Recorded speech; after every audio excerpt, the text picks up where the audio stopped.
Good evening. It's Joyful Christian Hermit. Well, I don't know. This morning I was the worst ever. And yesterday I didn't. I just rested and had lots of coughing, but I don't know. This morning I was so weak.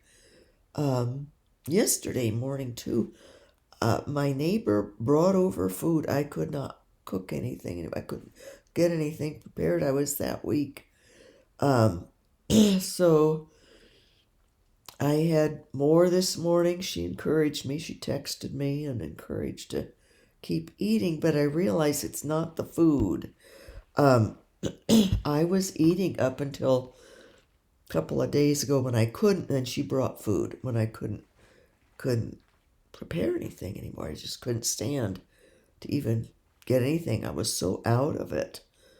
And but today, then this afternoon, I thought I was doing better again. So we'll see what happens in the morning.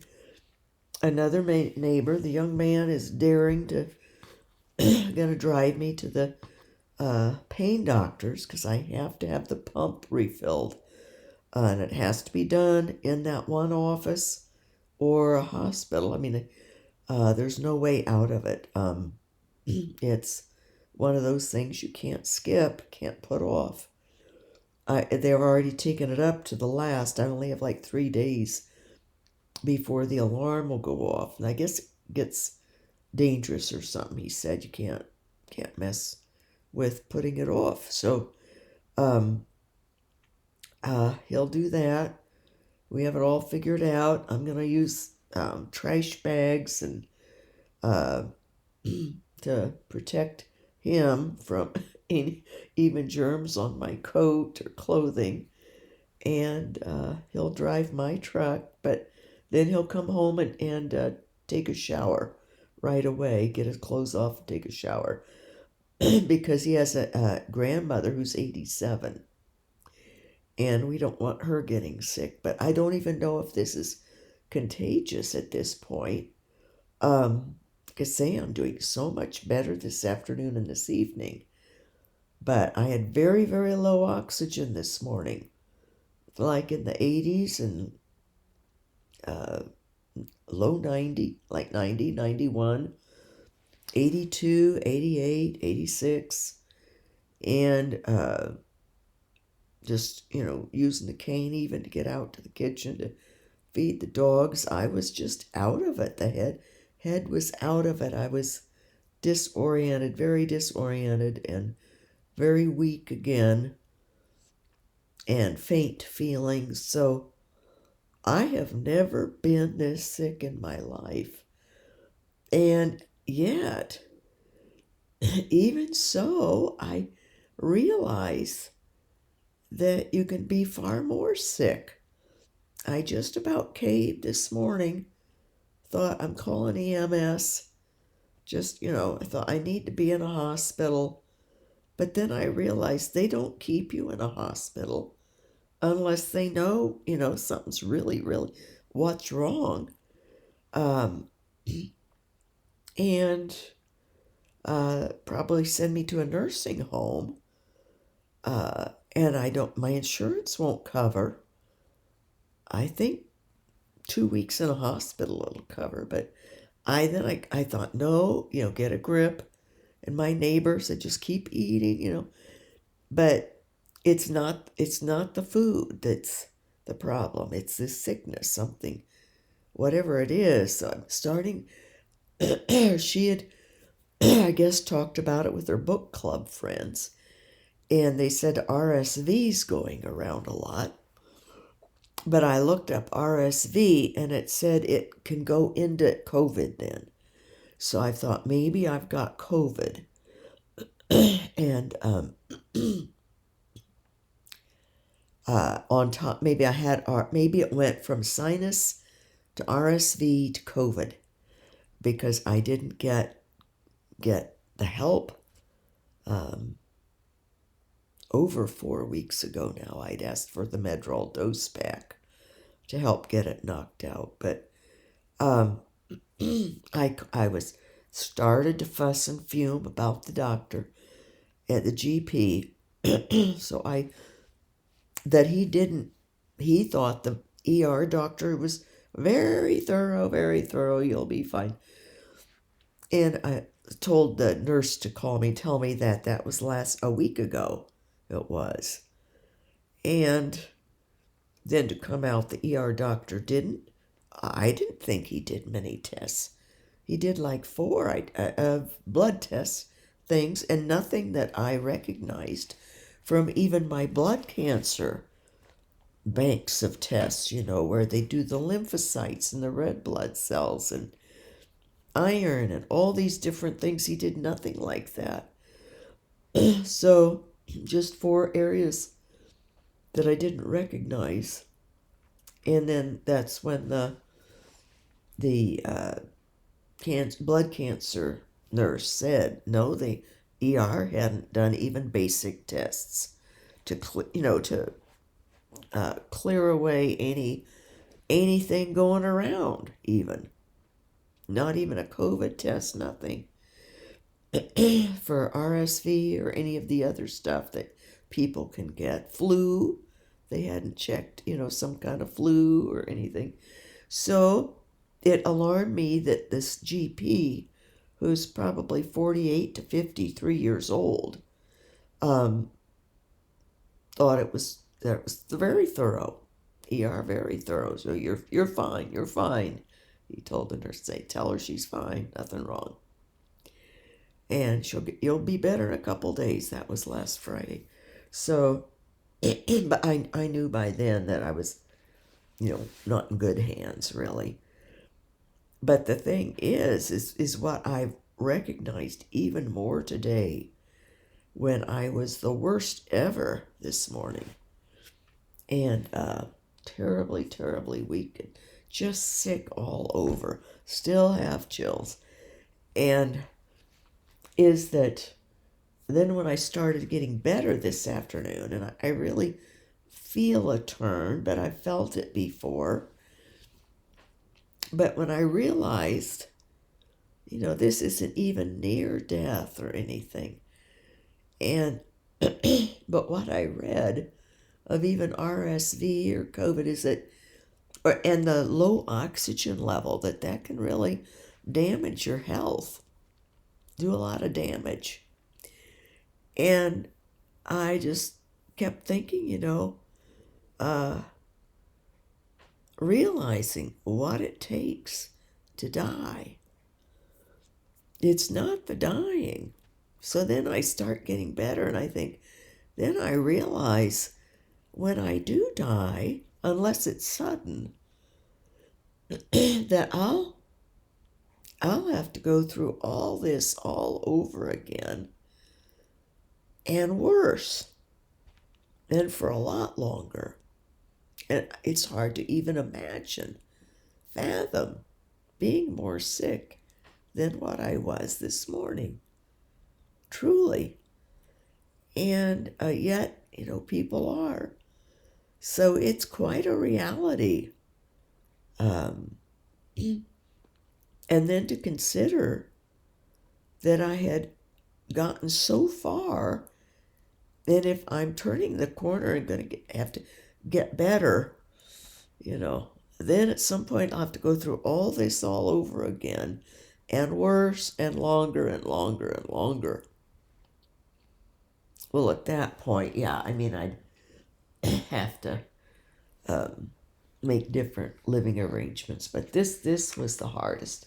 And I had been in very rough circumstances on the island. I had strep throat on the island and had a terrible time getting those doctors to give me an antibiotic for it. Finally, the deputy sheriff went to the doctor's office for me and made him give him the prescription. And then he went to the drugstore and got it filled and brought it to me because he knew I was terribly ill. He wanted to drive me over to the mainland and get me in a hospital, but I didn't have insurance, and I said, no, can't do it. So, don't have the money. So he went to bat for me, but, took the law to get help. So I don't know. I have just a strange. I called the doctor's office and asked if they had any other doctors taking patients. I didn't say who I was. I didn't say who the doctor was I'd had there. Didn't even say a thing. Just did, or did they have any doctors taking patients? Well, they mentioned some doctor. And I said, well, let me try him. Then they got my information though and could see. But I said, I have been through a nightmare with this other. And I said, I can't have incompetence. It's unnecessary. I said, I have suffered so much. I said, he knows I have this rare back condition and pain, and to have me coughing and coughing when I could have had the nebulizer with medicine in it a week ago. I said, I can't go with anyone who's going to cause me more suffering than what I already have. And I don't know if so I can't get into this next, I can't go anyway now. I said I can't go. But I said, set me up so I can meet him. And we'll see, if he's willing to look up arachnoiditis and keep in mind that I'm on opioids and not prescribe a cough pill that you can't take with opioids. That was a waste of $20. Plus, I didn't get any help with the coughing then. And it was real low rated as far as effectiveness. So I need someone sharp, don't we all? And then I got an email from Father Vincent, and he's hoping our president won't forget Nigeria. And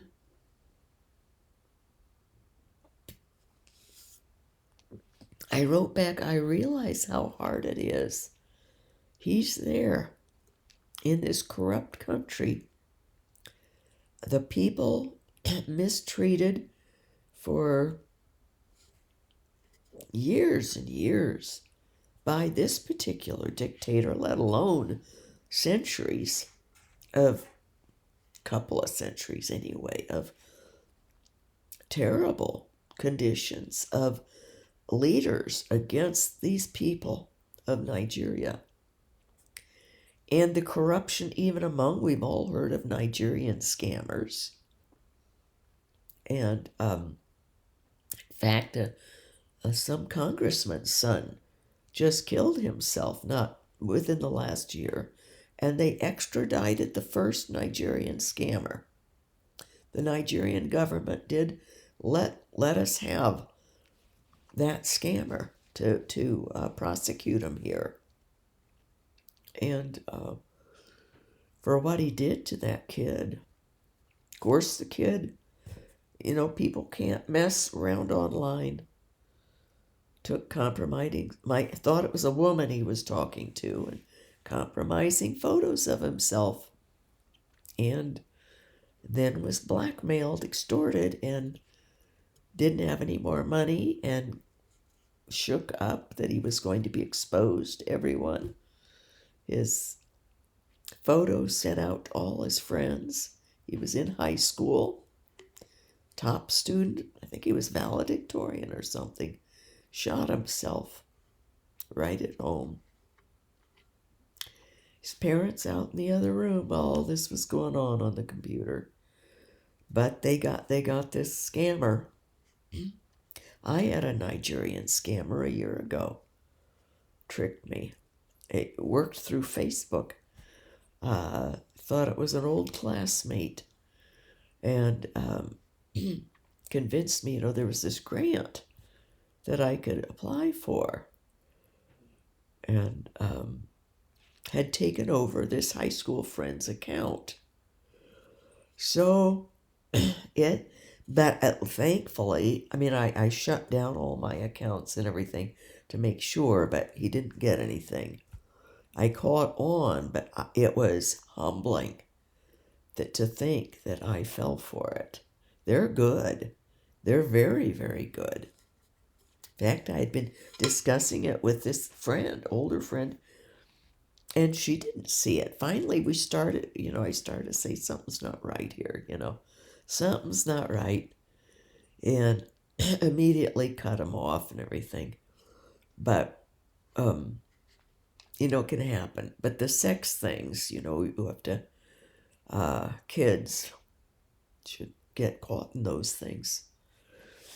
And older people, too, will get caught in it. I think they're speaking to a woman, or if they're same sex, to a same sex person.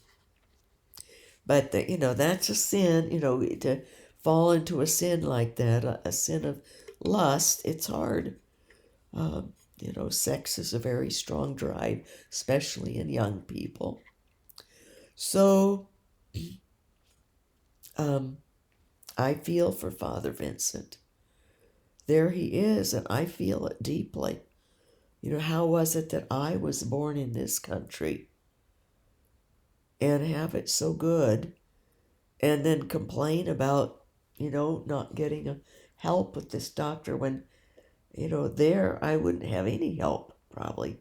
I'd be long since dead if I'd been born in Nigeria. Unless I was born into a very wealthy family or the dictator's family. So that really weighs heavily on me.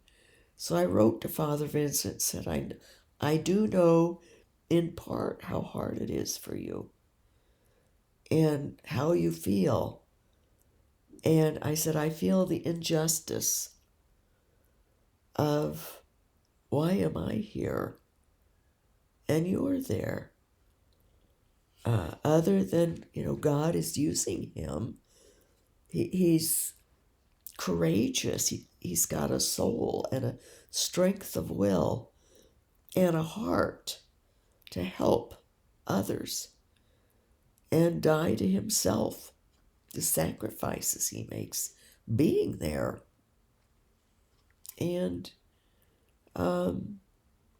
it just feels not fair. I feel terrible for him, or for any of them in Nigeria. So, and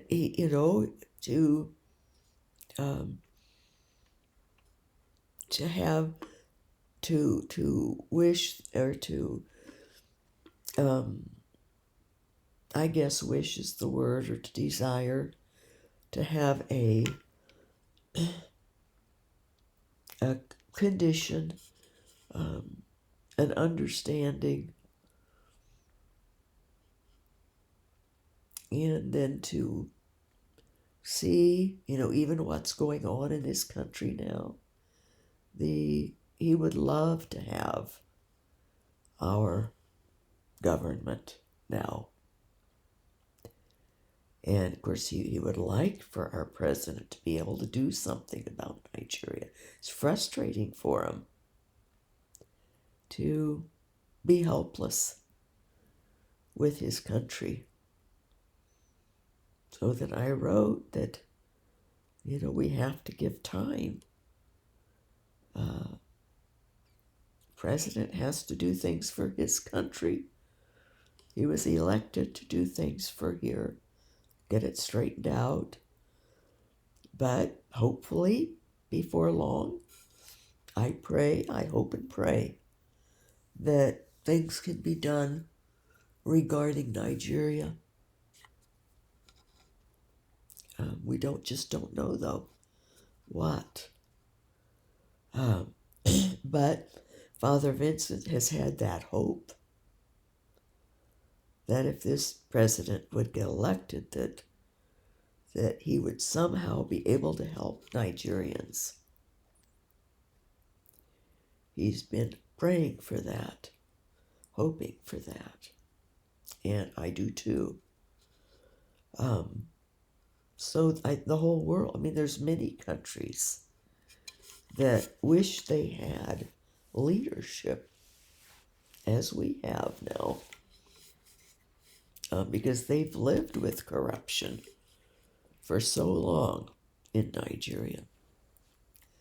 But so different things I've been thinking about today, but one of the main ones that I wanted to mention, and I've already have, is the reality of all that we go through to die if we're older and have sicknesses. And like this one, I don't know what it is. I've had lots of sicknesses, but nothing like this. This has been a big one for me anyway at my age.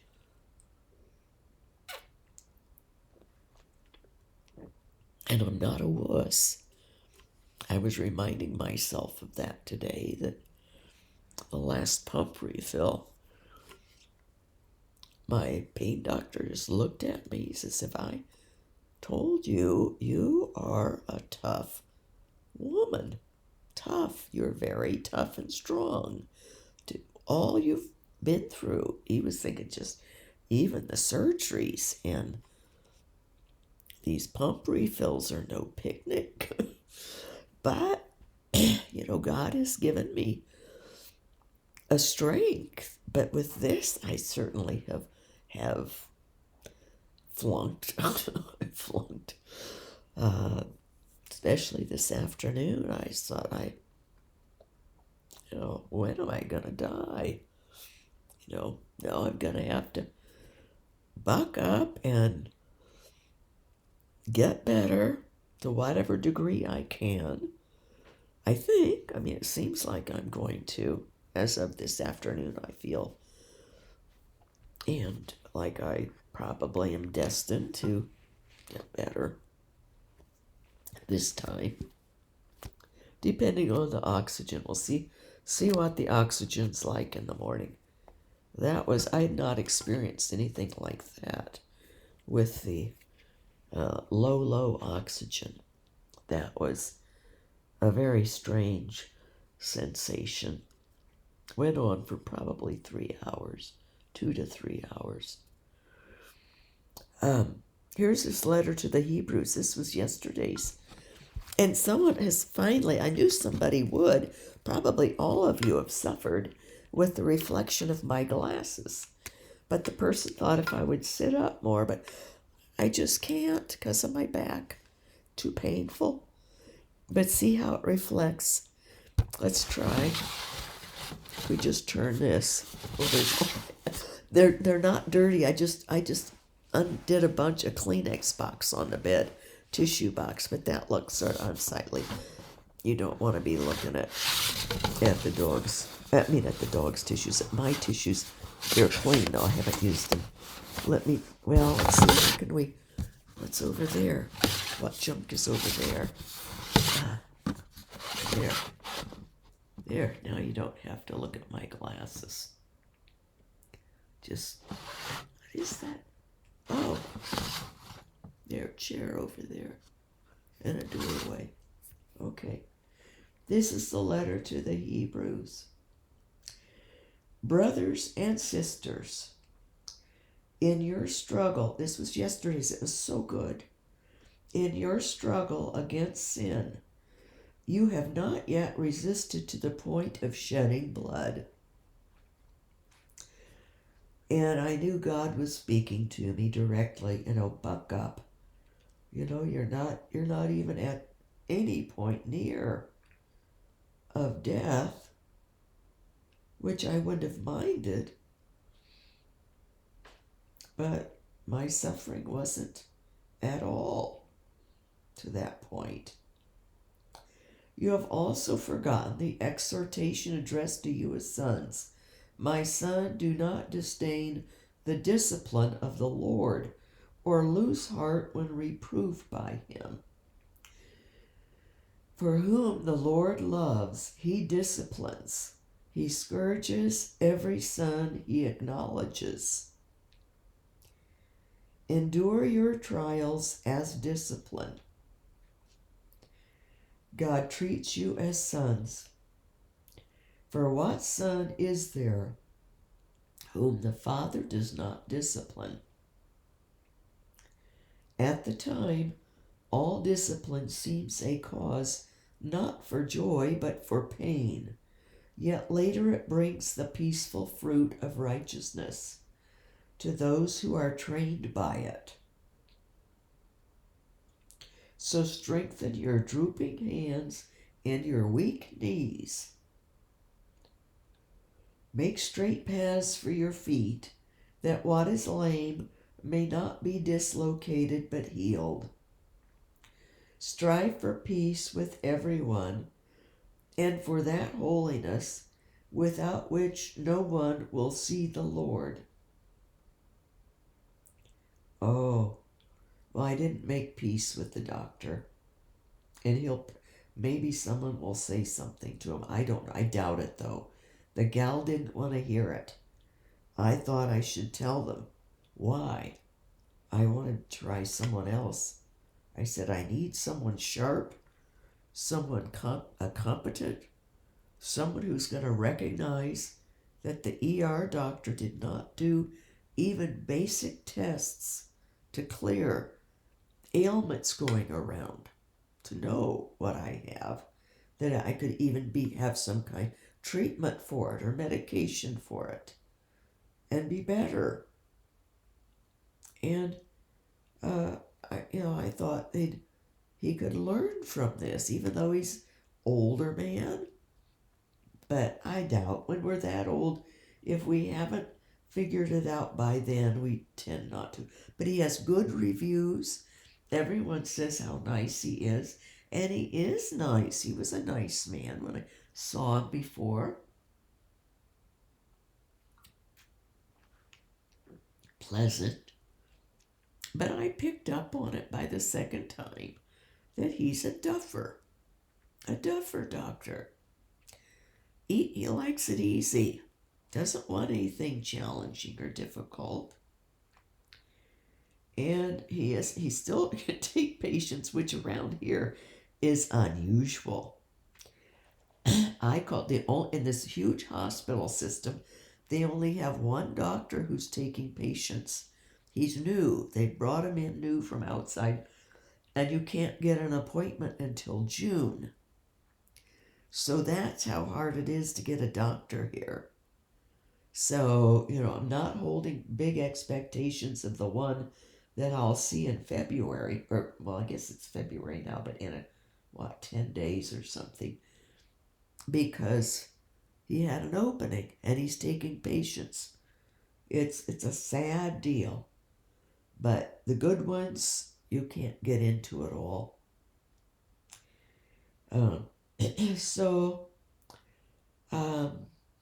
I didn't make peace with everyone, not at all. I got grumpy this afternoon.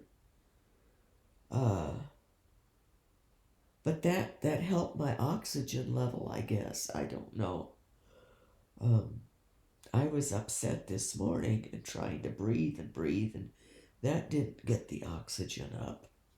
But my grumpiness did. So strive for peace with everyone, and for that holiness without which no one will see the Lord. See to it that no one be deprived of the grace of God, that no bitter roots spring up and cause trouble, through which many may become defiled. Well, I realized later today that I'll turn this back around because I've already mentioned before that I've got this weird little notion somehow that I can see you guys when I'm talking like this to you. So I can actually, you're out there, and it's easier than when I had it turned. Then it seemed, but at least you didn't have to look at my reflective glasses or me. But I realize as a victim soul, I'm not all that good for how I've reacted now, finally. yesterday and today, especially this morning when it was just so close to calling EMS. But my neighbor knows to try to keep me encouraged to not go to the hospital because, it's just going to be more problems. I'll have to get the dog sport if somehow family members not here to help do anything. It would all fall on my poor neighbor or the other neighbor, the young man. They're so wonderful to me.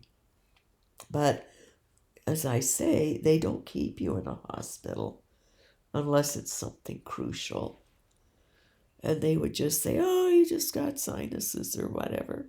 Well, they would have been alarmed by my low oxygen.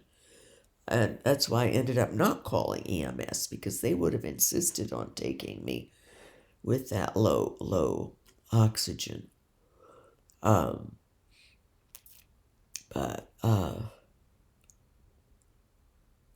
my head's so out of it from lack of oxygen. I was really couldn't think, couldn't stand. It was bad. So, but haven't suffered unto blood. I wasn't near death. I sort of thought maybe I would be, but the oxygen then went up later. I'll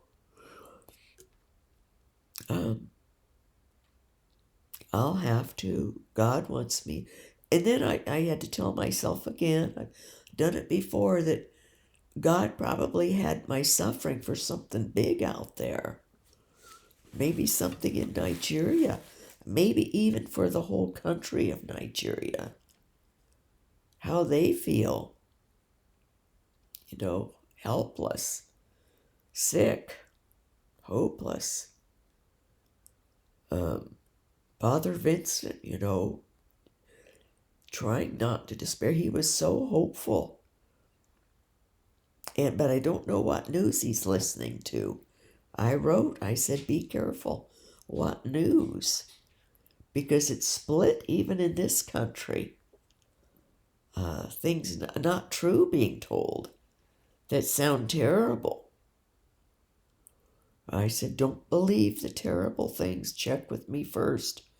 If you hear something or read something that sounds awful or bad, check with me. I'll check it out and find out. But I said, thus far, there hasn't been anything but a whole lot going on that's positive in the long run to help different groups, different people. Today they protected girls' sports to keep it with girls, biological girls. Not that people can't be transgender, but it's a very unfair advantage physiologically. And girls were getting injured. Somebody, I think they have lasting brain damage from a volleyball that got spiked so hard by a boy who's transgender, or says he is, and I don't have it. Who knows? They say some of them are, want scholarships. So they're willing to say they're transgender, willing to wear women's clothes, even willing to take hormones in order to get a 4-year ride, free tuition at a university, plus be a star on the girls' volleyball team. But injured a player permanently, injured a girl on an opposite team, spiking the ball too hard down on her. But got the point. One has the scholarship. So it's, we have to start thinking what's right, what's moral. And just can't be. But That needs to be made into a law. That they say that an executive order isn't permanent. It can be, that if they're going to legislate it, it's hard to believe anyone in any political party would go against that and not try to protect girls' sports for girls. Professional, once they become adults, that's up to them if they want to, play with males who are transgender and have an undue advantage. It's fact that they do. Even on hormones, they're still stronger and built differently.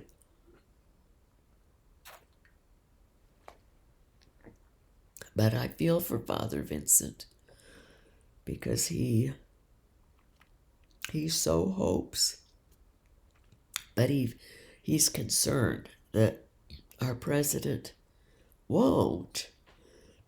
And I said, I know, I said, but he was voted in, and he is obligated to work on things in this country first, or at least mostly. And then I said he is, trying to help the Palestinians with some ideas that he put out to try to get other countries to help relocate, and so they'd have a better life than on the Gaza Strip, because it would take years.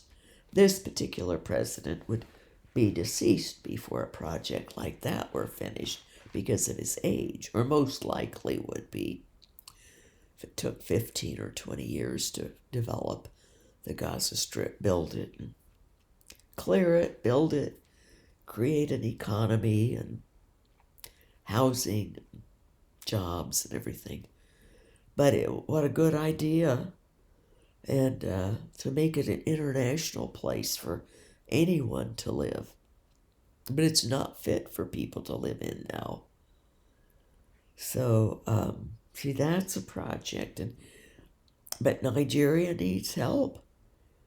And I'm praying that this president will help. But I have a feeling that Father Vincent has heard about aid being cut off. But it's aid that was really corrupt uses, and some ridiculous uses. Millions of dollars on, I think it was the least expensive was a DEI play in Ireland.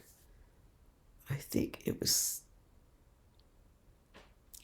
it $77,000 or was it 7 million?